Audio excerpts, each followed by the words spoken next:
ASEAN is an international organization and regional organization in Southeast Asia, established on 8 August 1957 in its declaration in Bangkok. The aims and objectives of ASEAN are to accelerate economic growth, social progress, and cultural development in region and to promote regional peace and stability and fight to the principle of the UN Charter.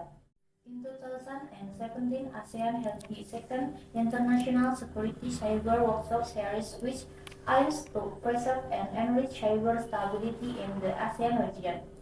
The workshop generally discussed opportunities and challenges in the context of peace and security in cyberspace.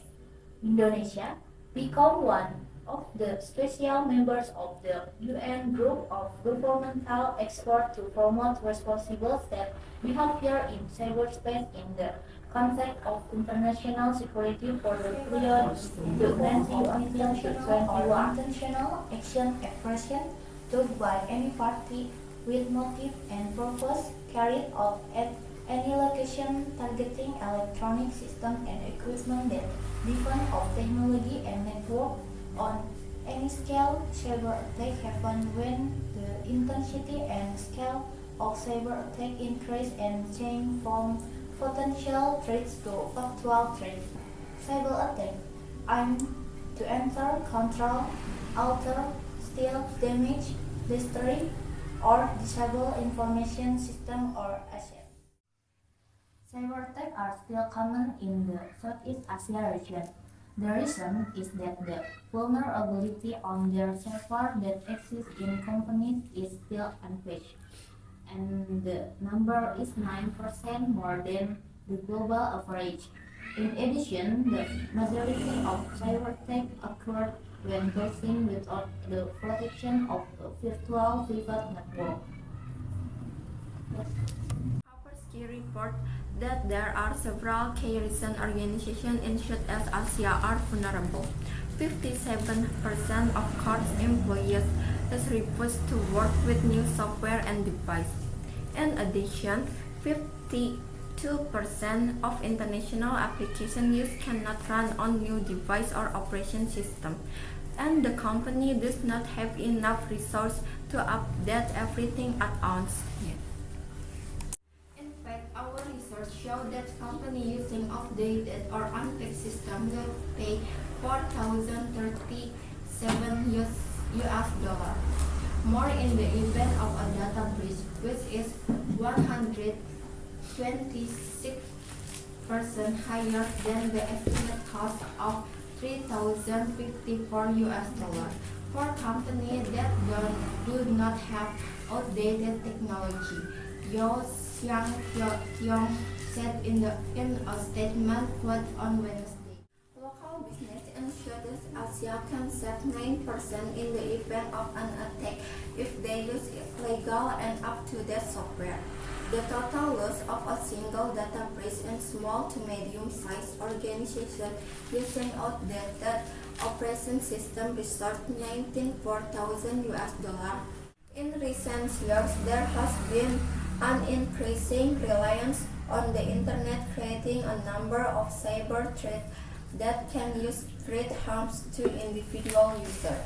In the area of cybercrime, Asean especially enhanced its cooperation through its inclusion as one of the 10 years of cooperation under the SOMTC in 2001. The SOMTC Working Group on Cybercrime served as a platform for discussion on cooperative practice in combating cybercrime among Asian member states, and with ASEAN dialogue partners, ASEAN-Japan Counterterrorism Dialogue or GCC. To guide the ISM work on ICT security, the RRF Work Plan on ICT Security and Use was adopted in 2015. It serves to promote a peaceful, secure, open, and cooperative ICT environment and to develop transparency and trust-building measures to prevent conflict in cyberspace between countries in the RRF region through capacity building, but also for government agency, business, and the non-profit sector. Let's now known case that many of you have heard is how Lockbit organization managed to penetrate the BSI Bank server and retrieve customer personal data, which one then used as a blackmail tool against BSI Bank, as you can see. In addition to Indonesia, other Asian countries are also experiencing the same thing with the same organization. All this prove that cybersecurity in Asia countries is very vulnerable and needs a new firmer foundation. The sad thing about this case is that we as civilians have no power in this matter. We can only lean on the cybersecurity strengths of all data holders. If our data is hacked, what can we do? We can do nothing. VPN, our virtual private network, is a technology that will protect and ensure a secure connection when connecting to the World Wide Web or WWW. Using VPN protection tools on phone and computer, users can encrypt their online activity and protect information about you from any threats. Sadly, this is the only thing you can do to help yourself against cyber attack. So VPN more or less works like this. This is you, right? You are casually browsing on the internet, unprotected, no security, and your IP address is open to the public. And now you're gonna ask, what is IP address? IP address is literally your address. So if you're browsing on the internet in Jakarta, for example, then that IP address is gonna tell you that you are in Jakarta, in this street, and in this place. So that's why IP address is important to not be public.